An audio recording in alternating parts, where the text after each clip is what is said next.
Hey everyone, welcome to another episode of the Pull Up Trade Podcast. I'm your co-host, Samson Folk. I'm of course joined by the tray that pulls up Trevon Heath. Guess what you're pulling up to, man? We're recording right now. It's 109 to 101 for the Rockets with 37 seconds left. That means, listeners, this is the second seed Toronto Raptors podcast. It felt pretty big when we brought Nikias on for last game and we were like, hey, it's a 3 seed. Caitlin's coming on next week. Let's keep winning. Let's let all these great writers and great talkers come collectively shower the Raptors with praise. How you feeling, Trey? Now that you're covering the 2 seed Raptors, we used to dream. We Oh, used to pray. if we're like, hey, if they come out of this 12-8, I'm gonna be so overjoyed. Look at us. We're the vaunted Toronto Raptors. 10-5. You walk into games, you expect to win. You look forward. You're watching the clock. You're like, when are they gonna play? So we've never experienced this since we've started this pod. So I'm happy. A 9-1 stretch. I don't know how far back you would have to go for the Raptors to have totaled this. My guess is 2020, that season. Yeah. And that's a long time, man. The Raptors, this is quite safely the best they've been since you and I started doing this show together. We've not been able to do this podcast covering a good Raptors team, a playoff Raptors team, Yeah. and while there's been some injury stuff, there's a lot of injuries around the NBA. You can quibble with schedule stuff. The Raptors are going out every single night and winning and doing it with a mix of both sides. And they're also, I think most importantly, sustaining slumps from players. Like Brandon Ingram has always been able to score. He hit, some threes in this game, but he came into this game shooting sub 30%. You know what I Yeah. mean? 2 of 2 Mhm. tonight from downtown. He had 22 points on 10 shots. Pretty damn good to me. RJ at 22 on 12 shots, despite starting 1 of 6 or 1 of 7 in this Yeah. game. The Raptors, if we were thinking about stacking talent and hoping that it fits just well enough, having this much talent and paying for it is you want to kind of insulate yourself against droughts and you want to guarantee that there's always someone on the floor who can keep you churning. This Raptors team so far at 10-5 and maybe after this game still ranked top 10 on both ends of the floor. What have you made of it, man? It's a good team we're covering. Yeah. This is for all the people that were with us all summer. We were screaming 47 wins to the top end. Projection looks a little higher than that, but um, I think it just goes to show like why they acquired more talent. You there's been games where one of their big four guys hasn't played well, and they've found different ways to score and get buckets. Like in this game in particular, it's clear that the Raptors really wanted to exploit like the size advantage they had on the wing. Like both Scottie, Hmm. both Ingram got tons of post actions. The Sixers finally towards the end of the game kind of were sending doubles, creating turnovers. They got back in the game, but the Raptors have enough talent where RJ Barrett can be this off ball presence, come downhill and start cooking and getting into the game. They just have a lot more options now. They don't need a significantly hot shooting game in order to steal games from teams. Like they did shoot what 37% from the field today, only 11 threes. They just have so many different ways of being able to score. And even when these actions aren't working, they have guys that are shot makers that can help make shots. So it's just talent we haven't seen in a long time, and it's awesome to see. I'll say on top of that, so the Raptors came into this game. I love to update because it's total cannon fodder. But Yeah. after this game, I'm pretty sure Cleaning the Glass is going to have them expected to win 57 games. That I don't think they'll win 57, but they came into this game as the fifth ranked half court offense. You're talking about that resilient scoring. This game they put up 118 points per possession in the half court. Their average on the season is 102, which is 5 in the NBA. They might be making that leap into the top 3. That's the level of half court offense they've been able to play. And it's crazy to say this because Scottie now is averaging less than 18 points per game in this 9-1 stretch. He had 16 points on 17 shots tonight. He hasn't been shooting free throws. He hasn't been getting calls. I think that'll come around. And the 3-point percentage and volume has dropped off. Ingram, I think nobody's felt like he's been perfect or transcendent. Mhm. He's been very solid and transcendent in the mid range, but there's like playmaking you're looking for. RJ just sustained a 4 for 25 3-point shooting stretch and had a stretch where he couldn't shoot a lick at the rim. And Emmanuel quickly is probably at like 60% true shooting at this point, but nothing has been going perfectly for this offense. And they still just every night bring enough guys off the bench, and they just hammer you all game. What do you think? Like, tell me what you want to talk about: talent here or coaching?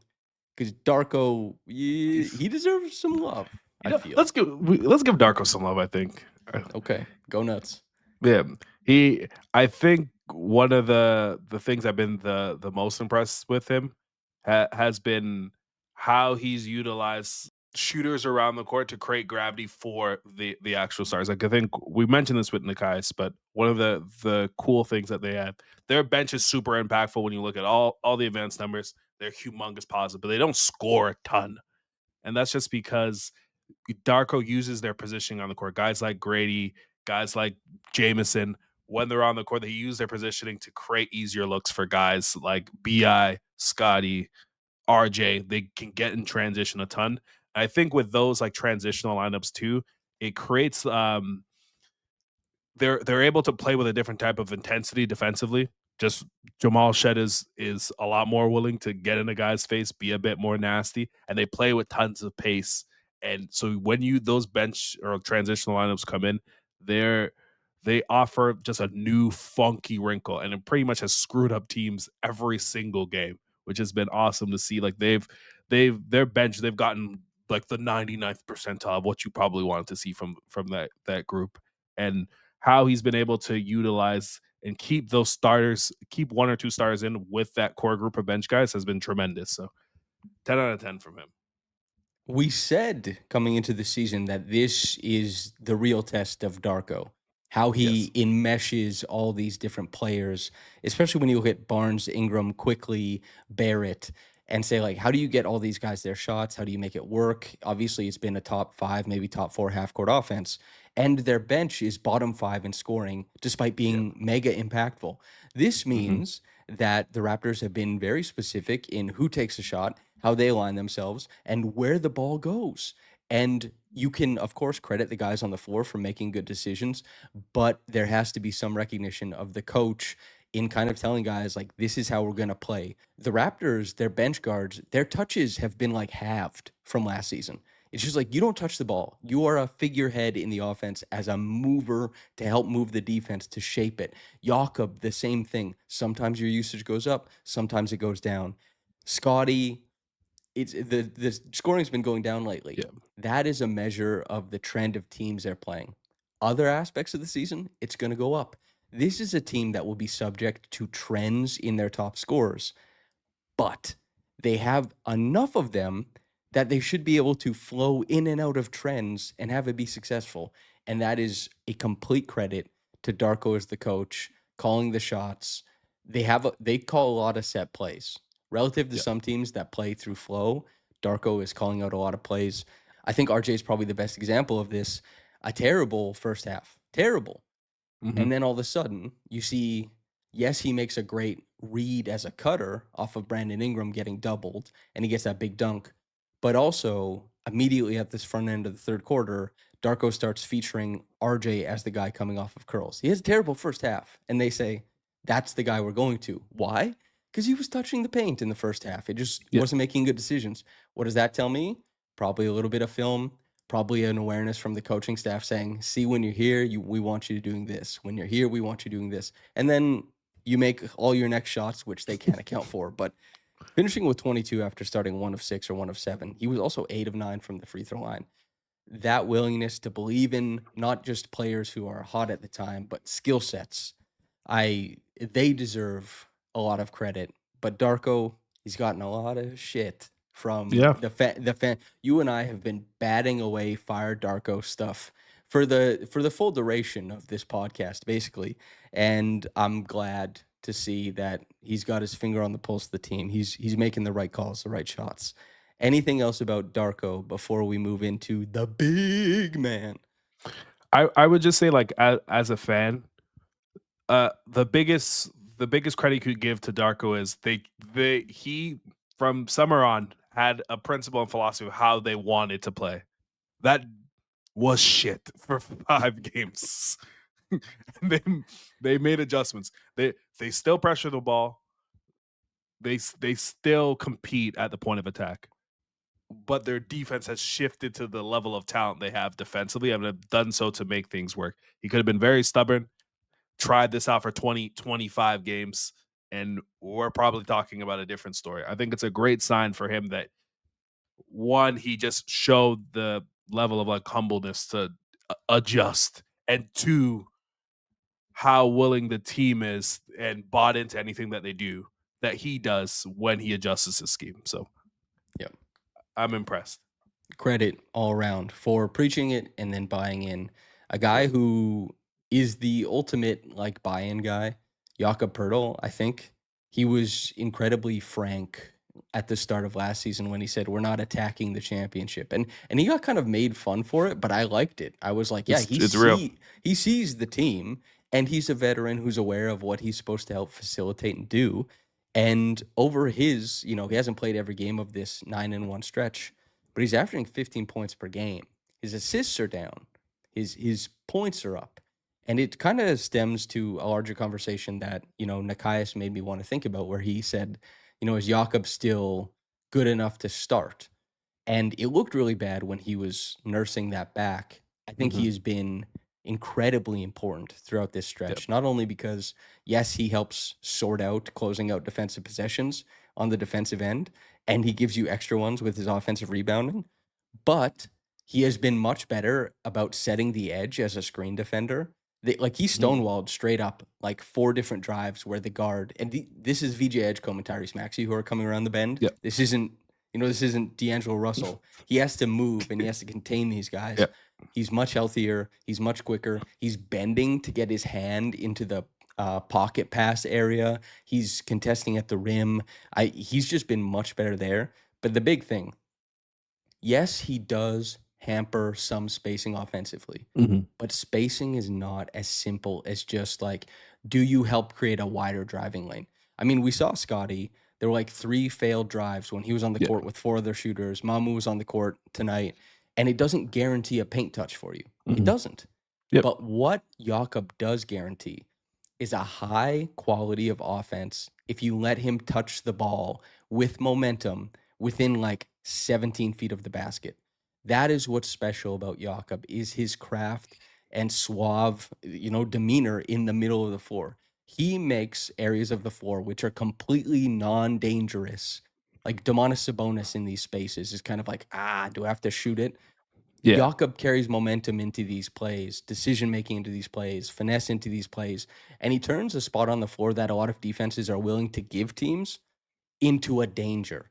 Yep. And for a Raptors team that has RJ Barrett as their best driver, they have a lot of guys who like to stop drive short. Mhm. What do they need? Somebody as a high point to catch and make things happen in the short mid range or at the rim. And Jakob, despite the questions about his spacing, is giving them so much more elsewhere. He also leads the league in screen assists. He has been scoring more. Worry less about the Yeah. Jokic impressions. Catch the ball and put the ball in the basket. It's been fun. It's been great. It's like offensively, he's been amazing. It's not a coincidence that Emmanuel Quickly's 3-point shooting goes up when he has a big gaping screen coming from Jakob. They create that three to put away this game because And he's just humongous. quickly too. He had to Yeah. set 2 separate screens there, Yep. and it was after they went to 3 straight pinch post possessions trying to use their big forwards, and then the 76ers adjust, and then it's just Pirtle's like, "I'll give you so much space now that the team is cheating to other guys." Great. Hmm. And I think especially him, like within the pick and roll or even in the short roll, because you're a team that lacks multiple guys that can get paint touches, he puts so much pressure on the defense when he's on the move. He has really soft hands. And the guy that's in the dunker spot is Scottie Barnes, who's a tremendous finisher. And when he does pull guys with his gravity and size, because he finishes great in the lane, Scottie is dangerous as a finisher, and he's dangerous reversing the ball the other way to other 3-point shooters. It's made their interior a lot better based on the talent that they have, and putting Scottie in a position where he's probably at his most dangerous. You do want him obviously in some of those short roll decisions, and Jakob takes away from some of that, but he's devastating as a finisher and in the dunker spot. And he did that with Pascal. We saw the effects of that. Well, helped him win a Rookie of the Year. So you're putting him in a position where he can affect the court as a creator, as a connector, which has been tremendous. His numbers have gone down, but he's been tremendous pretty much throughout this stretch. And also on top of that, the Raptors have to keep searching for Scottie's usage and more Yeah. inventive ways to use him. But this is 15 points per game on 79% shooting. You know, Yeah. as Scottie, I want to see him improve as a short roll operator, and he certainly has the skills to do it and needs a little bit more of the will, probably. But he's a young star wing Mhm. who's trying to do other things. It's fine, but he's not going to give you 80% from the floor, 79% from the floor. Like what Jakob does as the middleman is just a level of efficiency that we can't really account for anywhere else. And when we look at, RJ's in a 4 of 25 from 3 stretch. Yeah. Brandon Ingram is, he was hyper efficient tonight, but there's been games where he hasn't been. The Raptors are like churning through. The fact that Jakob's just coming through with like, I'll give you 15 a game, and I'm missing 1 out of 5 shots. Yeah. That is what really churns the butter of the offense. Not to mention 5 screen assists per game. It's just that output has been so good, and I never really worried about the offense. His ability to roll Yeah. is just so important, and his willingness to screen so important. He's a fine enough passer. The defense is what I was worried about, but Yeah. that's been much better too. I have no qualms right now for Jakob. He's been sublime. Yeah, he's been tremendous across the board, and it's allowed them to play certain lineups where you have smaller guys around the court. They played lineups where they had both Jameson and Gradey on the floor, both Jacoby and Gradey as well, and having a guy with his level of size, and now he's showing that he can kind of clean up some of their stuff. They were sending guys towards Tyrese Maxey. He was still getting to the rim, but he doesn't get 30 points because Jakob Poeltl is active and is a deterrent against the rim, and that leads to more jump shots. So it it it helps. He helps push the tide for this team both offensively and defensively. And as long as he stays healthy, which knock on wood, like everybody on the team positionally is where they need to be, which is awesome. It's been great seeing this team Yeah, coalesce. There's another guy. You get the opportunity to go on wax here, brother. Another guy who missed 1 out of 5 shots. Jacoby Walter. This is a pretty good turn. I'm gonna read this stat line: 3 steals, 11 points, 1 rebound, 1 assist on 4 of 5 shooting. You've stamped yourself. You're the big Jacoby guy. This is first like game of yeah. the season. How do you feel? You saw exactly like what that vision would be for him to stick within the rotation. He has like a very very easy path. If he's hitting shots, he can play for the team because I think arguably he might be their best point of attack defender currently this season. I think he is. He was the only person to stay with Maxi to some degree tonight. He's active off the ball. He generates chaos because he's willing to be the guy that mucks up a play and comes in and doubles and creates steals from that portion. Teams aren't going to be guarding him from three. He hasn't shown that that's been consistent. So if he can knock down those shots that keeps him on the floor, and then it also allows the Raptors to, if they do want to press the ball and do want to throw a guy at a Tyrese Maxey, for example, it allows them to play the way that they want to play. That means Quickly is able to shift over off the ball, which he's far more comfortable doing so. Play more in transition. I think big thing for Jacoby is I think the 3-point shooting will somewhat stabilize to average. He's at 36% on the season now Yeah. after a 3 of 4 game. Yeah. It's what he does against closeouts on the ball. Like he hasn't shown that he's come through enough with his handle to dribble through any sort of tight space. He picks up the ball kind of immediately. If he can, and it doesn't even need to be paint touches. Like Jamal Shed has kind of figured out a way where he can get downhill and he can at least make the right decision before he has to make before he's asked to score in the paint. I think for Jacoby it's the same thing. Generate and hit enough threes where teams feel as though that they need to guard you to some degree. And when you're given that actual closeout, be willing to make those quick decisions. You kind of saw that vision at the end of last season. And it was great to see both him and Gradey play together because they complement each other so well. And if they can both stay on the floor together, it creates so much spacing for the other starters and it offers help defensively. So keep this up, man. And you're the 10th guy in this rotation, and the Raptors are fairly set.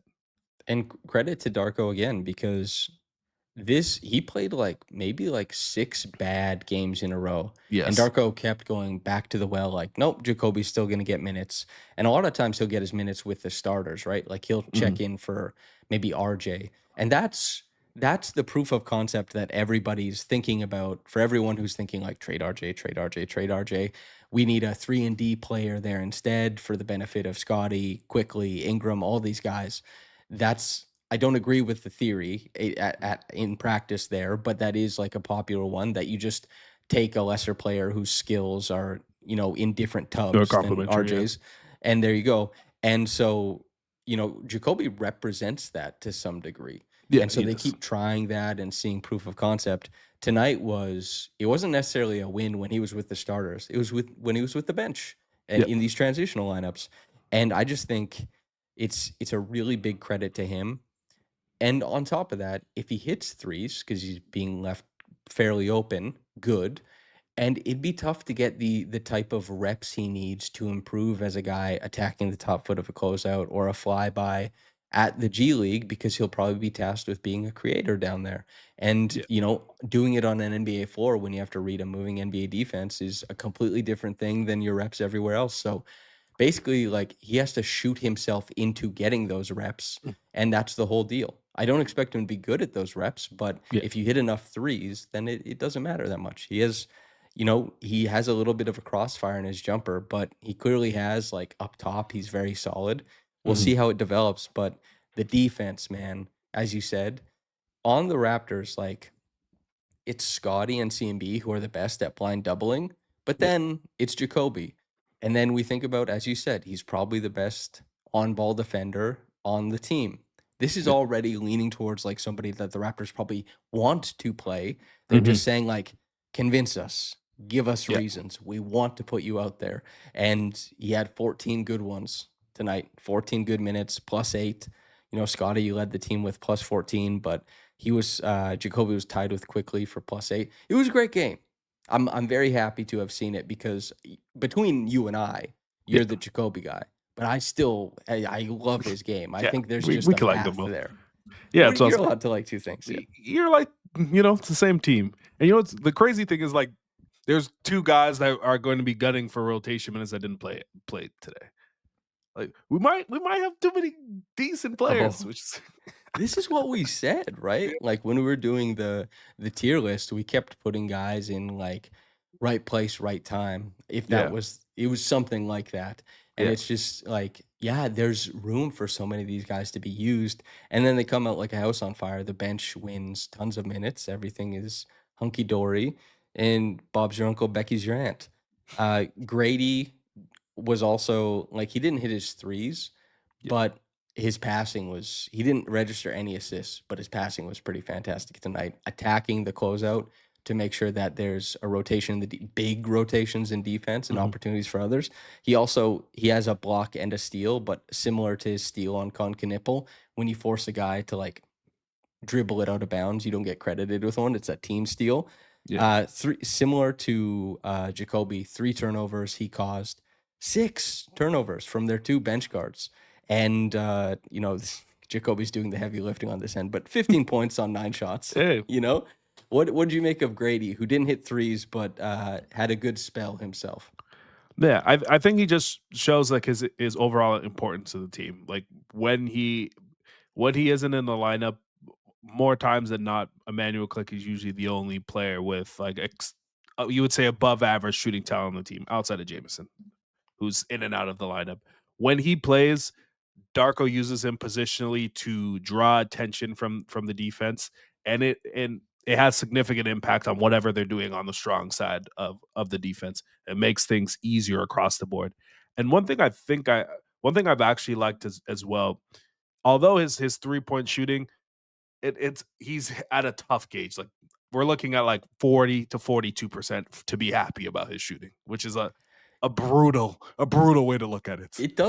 That's a tough spot to be in Yeah. because how many guys do that, one, but Yeah. two, it does feel that like if he's shooting 38%, it I'm feels like, like yeah, which is come kind on. of crazy, some guys shoot 38%, you're like hooting and hollering, man. Yeah, but with him, he's willing rebounder. He's also been one of their best leak out guys in within this stretch. He gets out and runs. He uses his size and length to score, and I think last season he showed you sort of like what a star tier could look like if he does hit in that way. But this season, some of the in between stuff and how he can affect the game as a role player has really shown, and it's why they're constantly win minutes when he's on the floor. And defensively, he was moving his puppies. He got a few stops on Jared McCain. I was clapping and screaming. The defense is not as bad as advertised, and teams continue to keep attacking him, and he's getting stops, and that's helped create transition buckets because teams are wasting time attacking the only white guy on the court. Yep. We said sometime last year, we were like, we might have to go we might have to go black with the comp. I am still waiting for, like, as you said, it's pretty good that we're seeing Grady, like, he proved something at the start of last year. Like, he Yeah. showed you something. There's a Mhm. real potential and upside there, but he also has to prove that, he's valuable if he's just like lower usage. You know Yeah. what I mean? And at some point, he's only in his third year. He's 21. Mhm. As we've talked about on this podcast before, a lot of the movement shooter types come out of college at like 22. And some of them even are like the 5 year or like college G League or college Euro League, like 24, 25 into the NBA. He's pretty young for his archetype, let's say. Yeah. But at some point you have to expect the combination of, there's some creation and star stuff there, not a full out star, and there's role player stuff, and it creates like a quality starter or a quality seventh man or something like that. We're just waiting on what that looks like. But any good stuff from Gradey, Jacoby, Jamal, Mobile, all the young guys is like, yes, gimme, gimme, gimme, gimme, gimme. Because this Raptors team, we watched a lot Yeah. of thin teams. We watched a lot of Yeah. thin Yeah. teams, They've man. all been thin. Yeah. Oh yeah. It. Sandro, go ahead. I was gonna say last year's draft like might be like the TSN turning point. they they restocked the shelf like significantly, and they've gotten who knows what Jonathan Mobile will be. Yeah, I was just talking with Cody Wiles, and he said they've been tremendous. So I do want to see a 905 game this season, but Jameson has looked like he's gonna be a rotation player. Jamal has been their backup point guard. Jacoby's been a fixture in the line, whether that's up and down. The Raptors at one point were looking at like Malachi Flynn and Jalen Harris is like, can they give us minutes? Are they live bodies? And so it's awesome to see that the pain that we went through and how they restocked the shelf, which is great. Yep. And there's still like Ochai is still Yeah, he Ochai showed it last year. Ochai, despite them having priorities of development and all that kind of stuff, like there's it's no reason to say that Ochai is completely out of this rotation. He can get back in here too and of be a course. quality player. He was like, a 10th man of the year last year. It's quality stuff. A low usage star. As oxymoronic as that Yeah. is. Sandro, Zach Lowe said the thing. Now everybody's paying attention to it. They didn't watch S's secret weapon video in the summer. They're too busy Oh, gassing up Zach Lowe. The world, it's just not fair. Sandro, 7 points, 2 rebounds, 2 assists, 15 minutes, +5, wins again. It's what do you like since people will probably have a little bit more of an eye for it because Zach said something about it. Is it to you one of the most underrated free agency signings of the summer? It's a rare time where like the underrated gas is actually warranted. Yeah. Credit to you, Bobby Webster. You did the thing. Yeah. Um, Also, I was gonna say too, you said like the TSN turning point for the draft. The Raptors, I remember sitting across from Masai Ujiri where he was like, we don't like this draft. Then he grabs 4 guys. 4 Yeah. of them. what a liar. 4 of us. That's 4 of that's us. hilarious. 4 of us. That's a cool man. I haven't thought of that song in a long time. Yeah, Sandro's been tremendous. He's one of the things, and we discussed this before, but like how he's popped as a driver, no one thought was possible. It's added so much to the team because it's allowed him to he's a respectable 3-point shooter. When he screens, he's a pick and pop threat. Teams have to react to the actions that he's involved in, and he's killing all bigs on those driving attempts, which has helped significantly across the board. And like he's lineup versatile as well. Him and Scottie work together fairly well. Scottie can cover the big. He's quick enough to cover fours a lot of the time, and they've been able to really run in transition because of the speed that they offer on the court. It's a different look than when Jakob's on the court, but I think one of the cool things you're seeing with the Raptors, they can pace together different lineups and play a few different styles. And before the Raptors, they while still being a set heavy team, they had to play one way in order to win and hit a lot of shots. And whether they're hitting shots, whether they're creating actions through their set plays, like they've found multiple different ways of winning, and they're punching up, which is tremendous. Yeah. It's kind of crazy when you think about this team. There's a couple, it might be the podcast I do for this Saturday, just focusing on like 4 stats I like. But Mhm. the Raptors, we just discussed that they have like at the very least a top 5 half court offense. They have a very strong team offense. They are like they're in the bottom third of the league in 3-point percentage. They're in the bottom third of the league in 3-point volume. And it's kind of a thing that like Jakob factors in here. Brandon Yep. Ingram's mid-range shooting factors in here. Scottie and RJ kind of eating innings with their usage factors in here. Quickly, his 3-point shooting factors in here. But there's 2 like underrated things. I guess 3 and 1 thing. Jamal Shed doesn't really turn the ball over. Emmanuel quickly doesn't really turn the ball over. Yep. Jamal Shed, he's at like in the 98th percentile and above in rim assists this year. So I'm not even just hell yeah. He's delivering layups to his teammates. Lewis and I dove into that. Quickly, it's not the same, but what quickly is not going to do is pass you out of possessions. Yeah. It's during this stretch, it's probably close to 6 assists to 1.5 turnovers. It's almost 4 to 1, right? That's great. Gradey, also a benefit is he just doesn't turn the ball over either. Like he might miss a shot, but he's never going to waste a possession with a turnover Yeah. either. The Raptors controlling their turnovers and having 2 lead guards in Quickly and Shed who really don't want to is important because we just watched a game where Brandon and Scottie combined for 10 turnovers. And like Scottie is a pretty adventurous passer. That's Yeah. part of it. LaMelo Ball is going to turn the ball over. Cade Cunningham's going to turn the ball over. Mhm. Like you make your peace with it. But I just think this dedication to like, hey, we don't want to turn the ball over too much. They're top 5 in the NBA in turnovers per game. That is a credit to their guards. As much as we him and ha about the lack of like really big creation from the guards, they're not giving the ball away. And I appreciate that very much.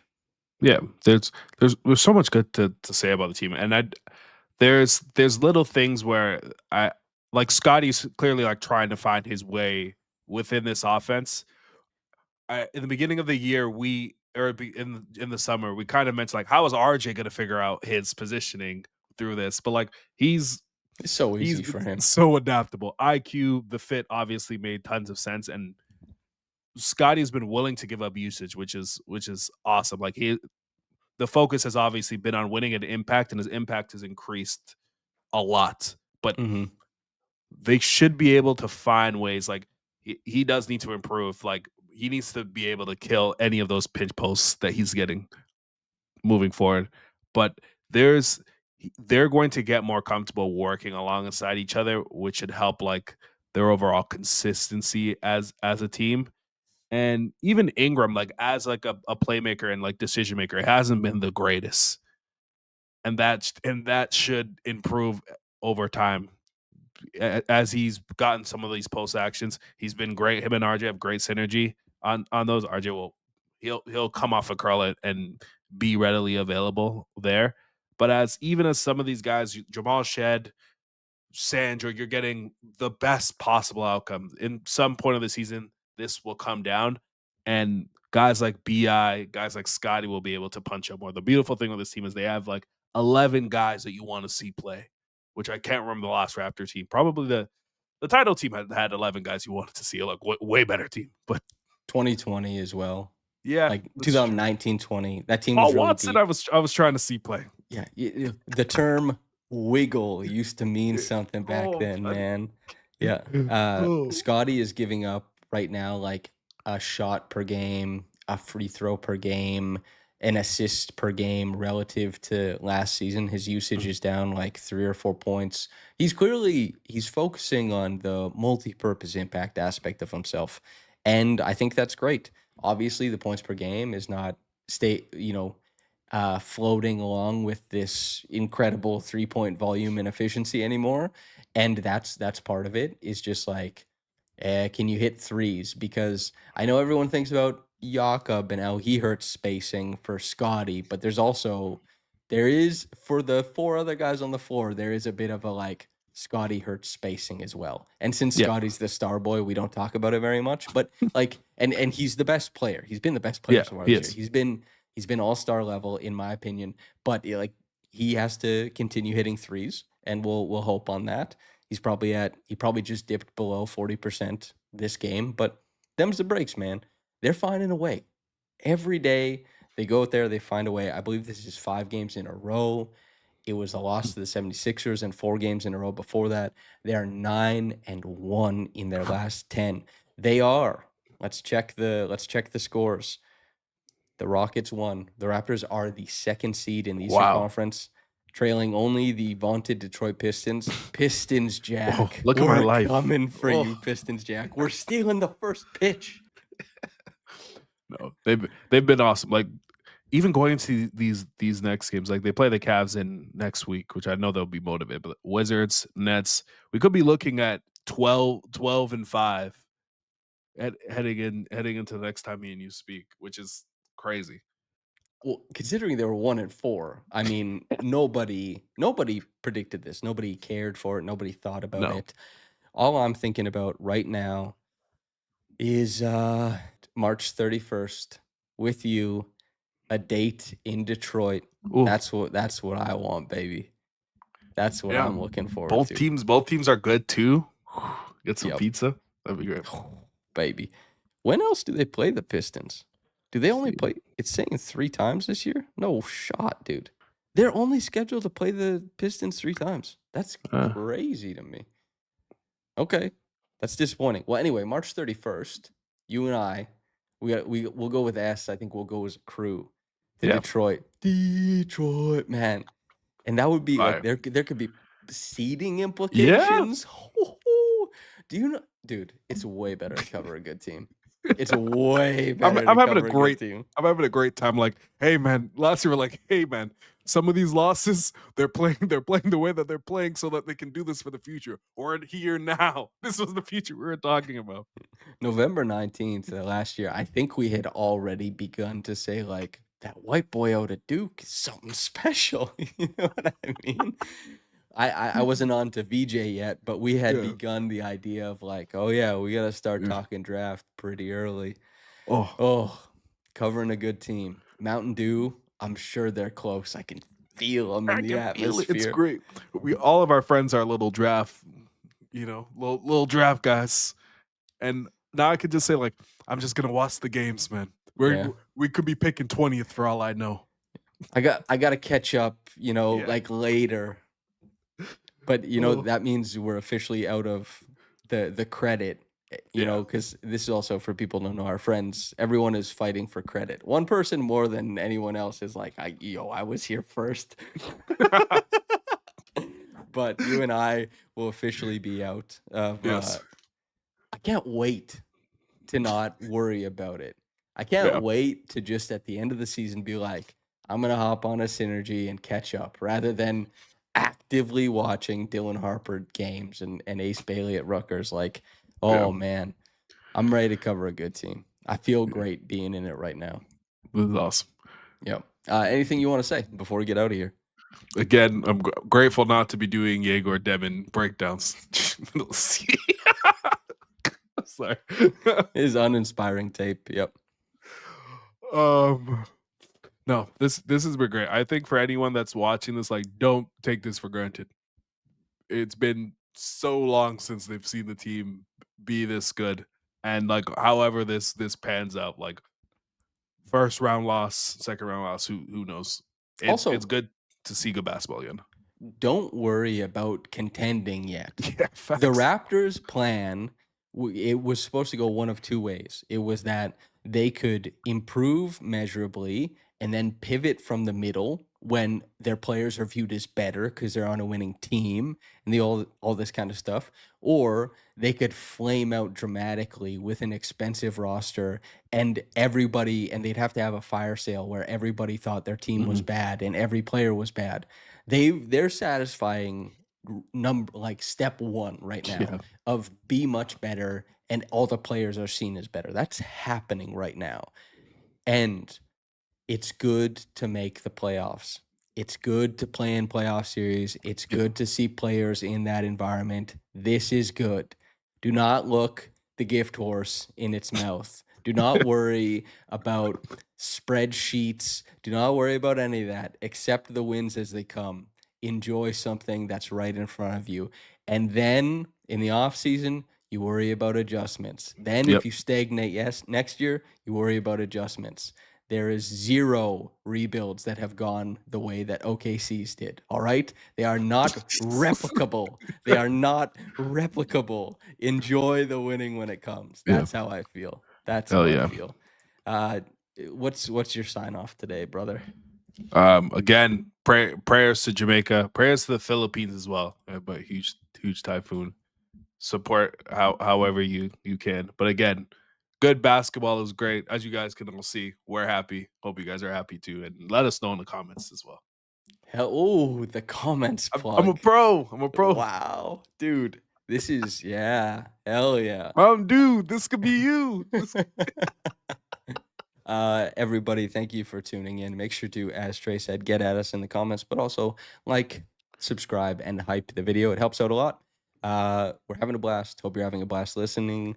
And for a growing listener base, hello to everybody who's new. Thanks for tapping in with us as we chop it up. I combine those two things together. Yes, sir. All right.